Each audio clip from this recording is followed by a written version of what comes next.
From Lee University in Cleveland, Tennessee, another edition of the Southern State Showcase just around the corner. John Nelson here, Nicole Morocco there. We've got a lot of ground to cover this week. Yes, we do. We're going to recap the soccer championships. We're also going to tell you about a runner from William Carey, so don't go away. The showcase starts right now.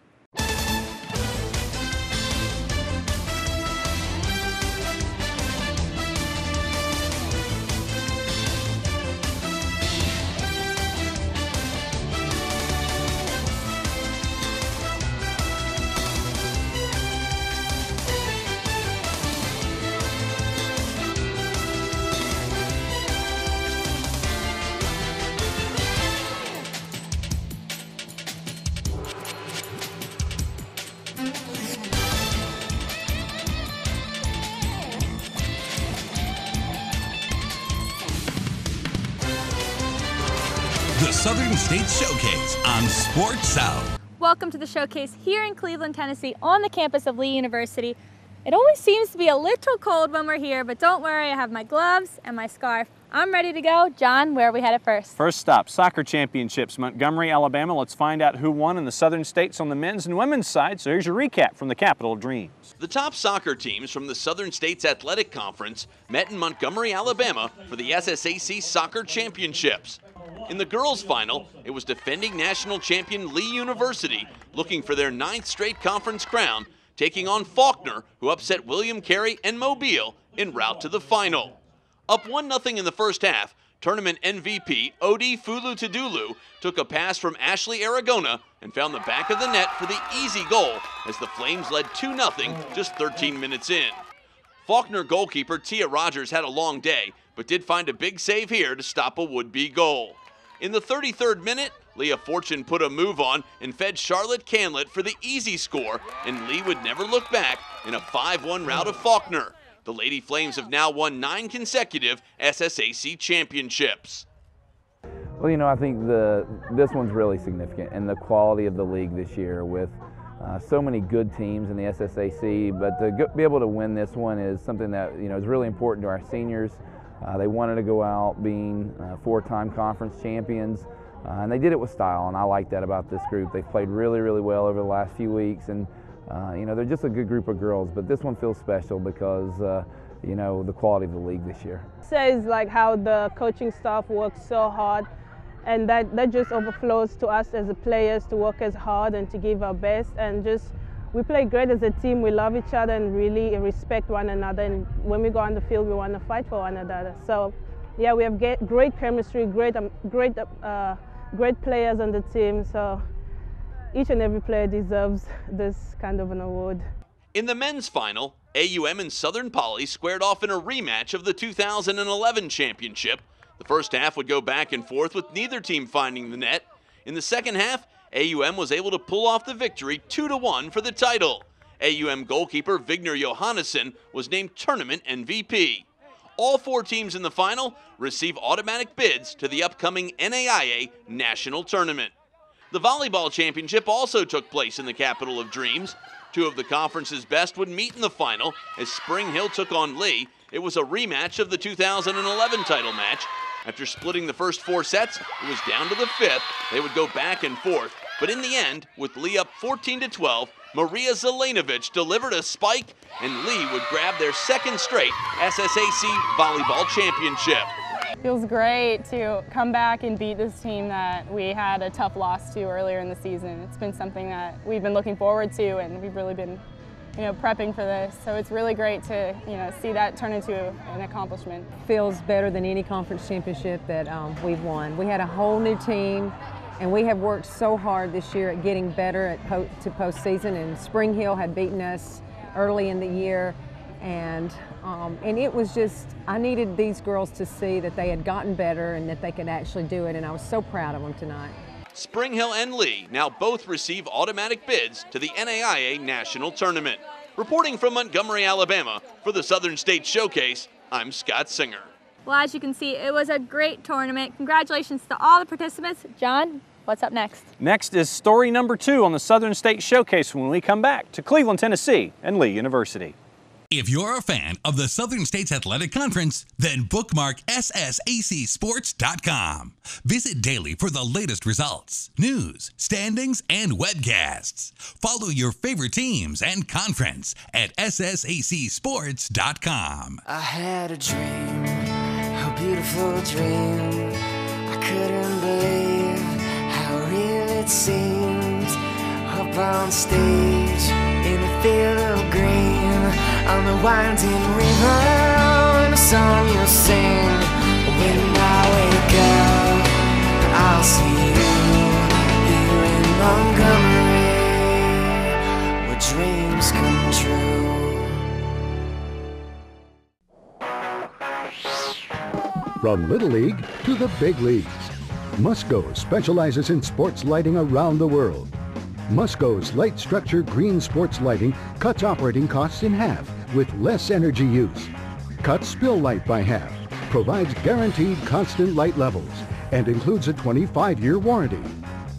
For your budget, for the environment, Musco Lighting. We make it happen.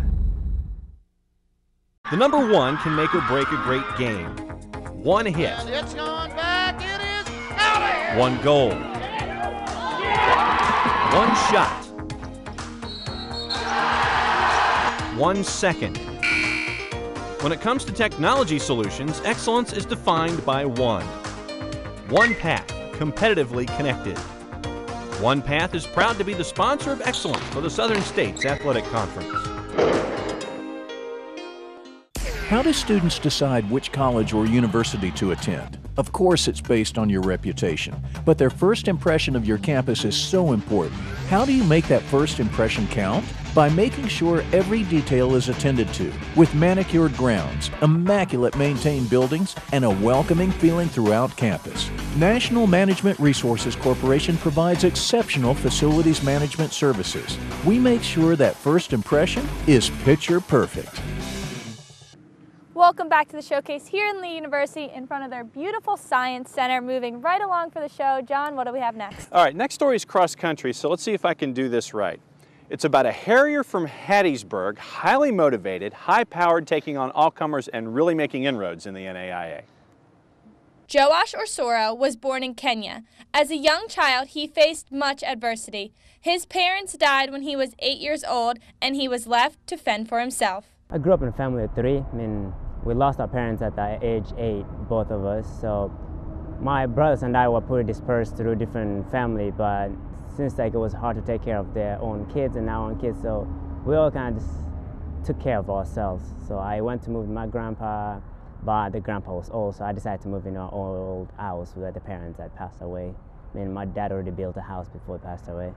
So I grew up there, kind of raised myself up, while my other brother was with my uncle and the other one went to school. So I was more like during the day by myself, did things by myself. But I had a little support from my aunts were close, but a lot of things basically I was by myself. While Joash was raising himself in Africa all on his own, his brother met some missionaries from the United States. They took Joash under their wing and brought him to Bismarck, North Dakota, where he began high school. He had never spoken English or ran before coming to the United States. Kenyan guy, you're going to look him up. And as soon as I type his name in, I start getting articles of background information on him. And you read those things and you think, golly, this guy's, he's had it rough. And it's amazing that what he's been able to accomplish, coming from a background where he was alone for so many years and then coming to the United States, never having ran before, not speaking English, and just accomplishing the things that he has. It's amazing. I think when he came over here, spoke very little English, tested on a 3rd or 4th grade reading level as a freshman in high school, and then just a testament to his dedication and work ethic. By the time he was a senior, he's taken advanced classes and AP classes and college credit. So it's just, I think that's a great example of the type of character that he has. Coming out of high school, Joash was one of the best distance runners in the nation. He decided to attend the University of Portland.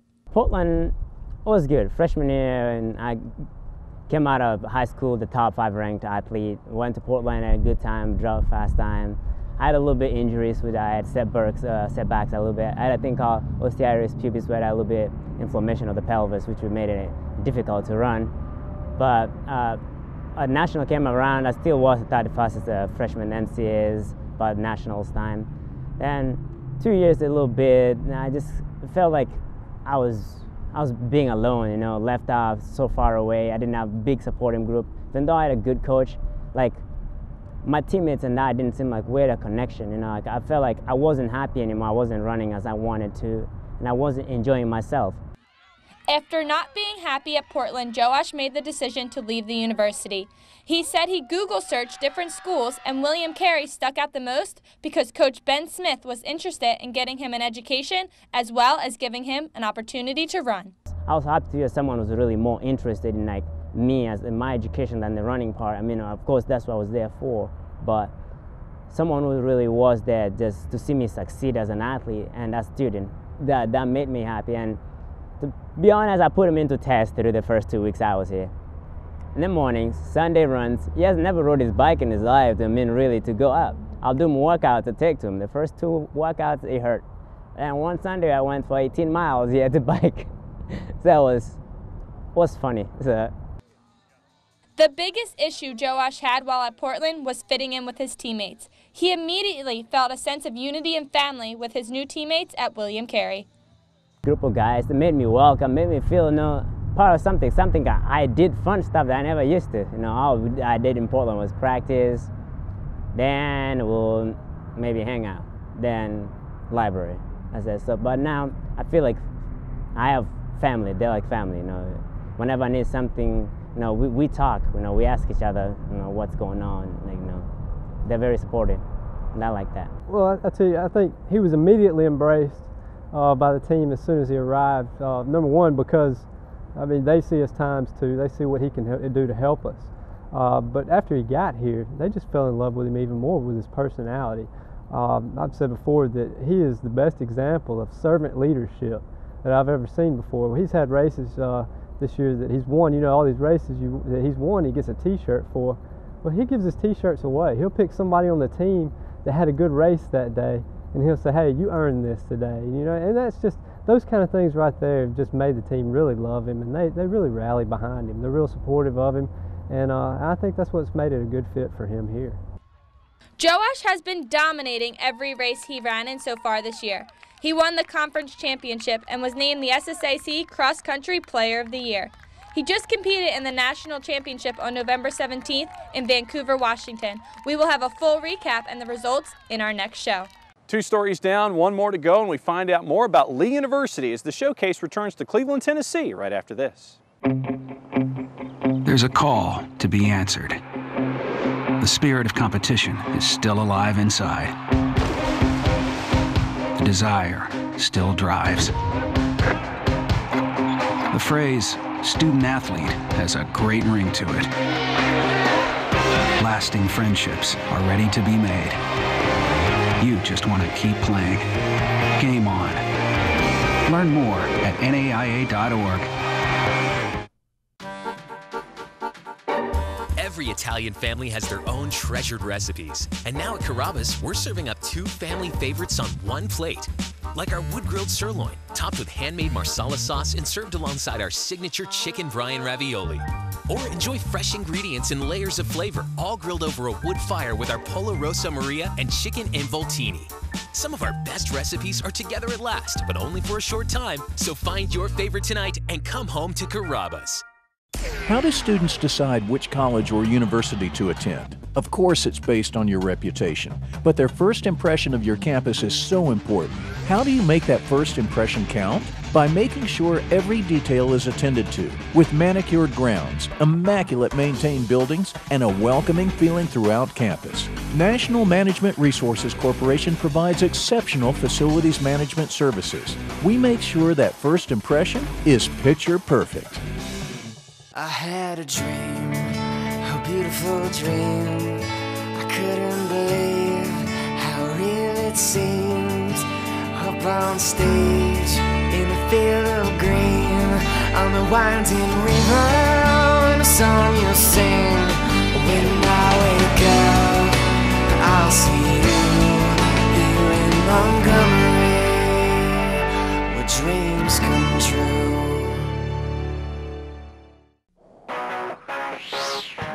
From Little League to the big leagues, Musco specializes in sports lighting around the world. Musco's light structure green sports lighting cuts operating costs in half with less energy use, cuts spill light by half, provides guaranteed constant light levels, and includes a 25-year warranty. For your budget, for the environment, Musco Lighting. We make it happen.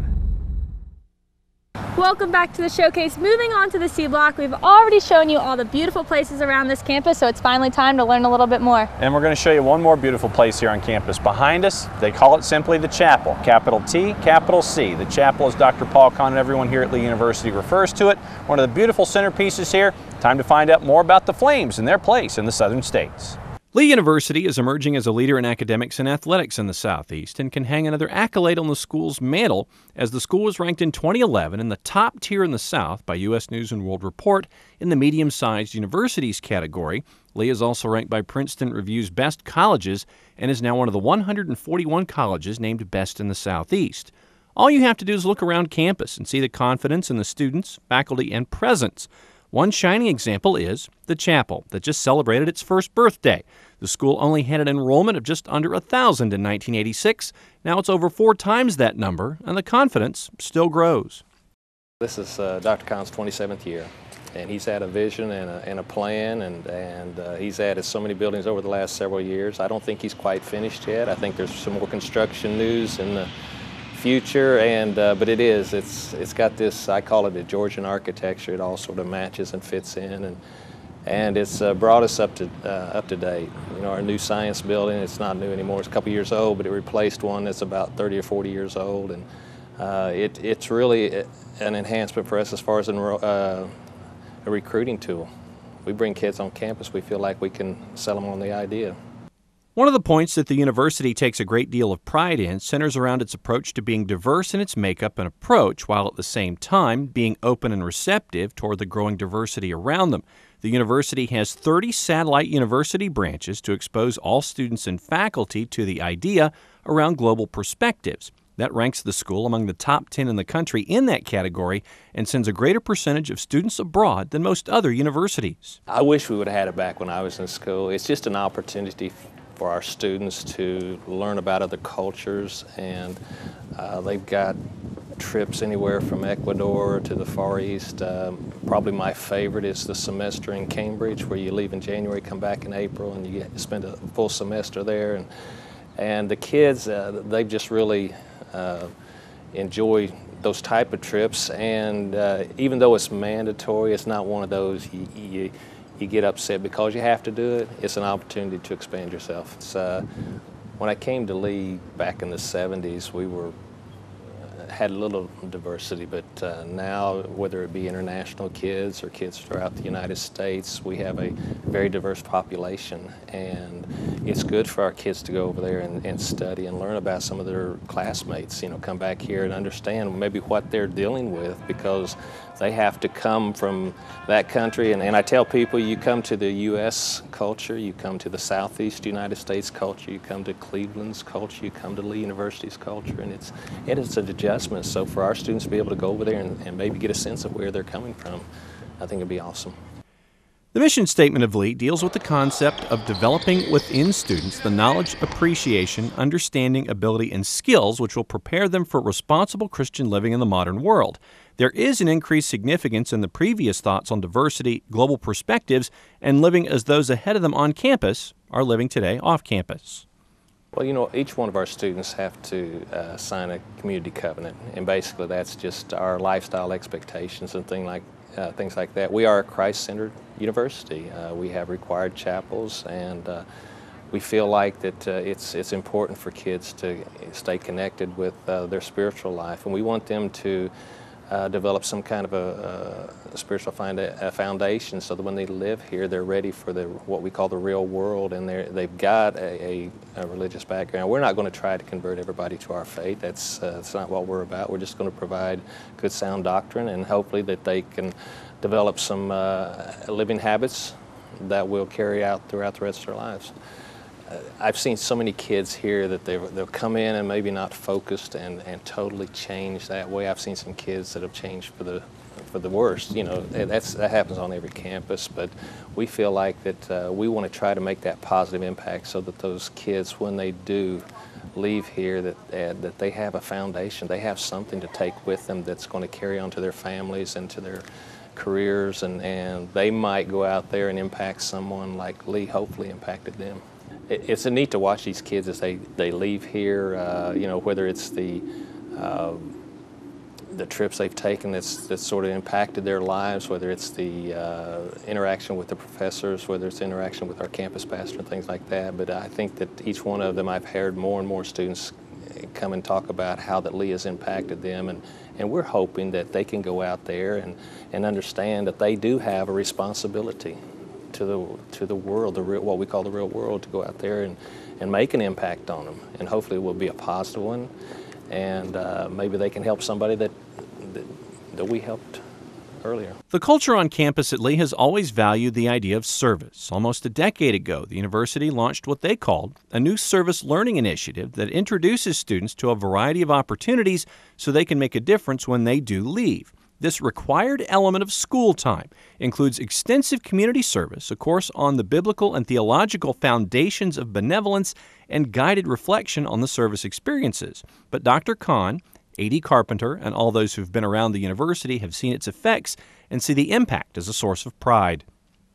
You know, several years ago we started Ssac, what we call a community service requirement, where each one of our students must do 10 hours of community service a semester, 80 before they graduate. And it's great because they understand the importance of giving back. You know, they receive a lot, but now they have to go out there in the community, and hopefully they'll take that same type of philosophy with them. From the Center for Calling and Career to the focus on education, music, and religion to athletics, Lee stays at the front of accomplishments and recognition these days. One of the fall focuses is on the women's soccer squad as they try for the Drive for 5, an unheard of 5 national titles in a row, a number not lost on head soccer coach Matt Yelton. Well, you know, we try not to think about it too much. We try not to get wrapped up in, you know, past success and deal with the here and now. We talk about the today, we talk about the next game, we talk about, you know, being prepared for this season. The past is the past, and the future is what we can build on and continue to try to work towards having success in the future. So, you know, we realize that our legacy, our success in the past motivates other teams, but for us it's about, you know, trying to deal with our next game and being prepared for that and hopefully going and winning another one. It's unbelievable. To win one national championship, you know, you have to be good, you have to get lucky, have some breaks go your way, stay healthy. To win 4 in a row is just unbelievable for me, but it just tells me that we've got a great coach and a great group of student athletes that have bought into the process, and to go for a 5th one, who knows? You know, it's I'm not going to bet against them because they've proven that they have what it takes. I do know that this year our conference is the toughest in the country, and getting out of the conference, you know, tournament's going to be hard, but winning another national championship is going to be extremely difficult, but who knows? That's what's going on here at Lee University. Nicole, save for one more cool thing before we get out of this segment. The Festival Choir is going to be taking part in the presidential inauguration, so they're going to get their ticket stamped for Washington, D.C. Certainly pretty cool experience for them. All right, that's going to do it for this block. Up next, we'll tell you where we're headed for our next show. If you're a fan of the Southern States Athletic Conference, then bookmark ssacsports.com. Visit daily for the latest results, news, standings, and webcasts. Follow your favorite teams and conference at ssacsports.com. Every Italian family has their own treasured recipes. And now at Carrabba's, we're serving up 2 family favorites on one plate. Like our wood-grilled sirloin, topped with handmade marsala sauce and served alongside our signature chicken brine ravioli. Or enjoy fresh ingredients and layers of flavor, all grilled over a wood fire with our Pollo Rosa Maria and chicken involtini. Some of our best recipes are together at last, but only for a short time. So find your favorite tonight and come home to Carrabba's. From Little League to the big leagues, Musco specializes in sports lighting around the world. Musco's light structure green sports lighting cuts operating costs in half with less energy use, cuts spill light by half, provides guaranteed constant light levels, and includes a 25-year warranty. For your budget, for the environment, Musco Lighting. We make it happen. How do students decide which college or university to attend? Of course, it's based on your reputation, but their first impression of your campus is so important. How do you make that first impression count? By making sure every detail is attended to, with manicured grounds, immaculate maintained buildings, and a welcoming feeling throughout campus. National Management Resources Corporation provides exceptional facilities management services. We make sure that first impression is picture perfect. I had a dream, a beautiful dream. I couldn't believe how real it seemed. Up on stage, in a field of green, on the winding river, and a song you'll sing. When I wake up, I'll see you here in Montgomery, where dreams come true.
So that's a look at the national rankings. As always, it's good to see a lot of different colors because that means the Southern States Athletic Conference well represented when it comes to the fall sports. That's the story from Lee University in Cleveland, Tennessee. It's been a blast. Yes. It's been an Arctic blast, but it's been a blast. Where are we heading next time? We're going to head to Central South Carolina where we'll visit Southern Wesleyan. So it's time for us to go get warm, but make sure you see us next week on The Showcase.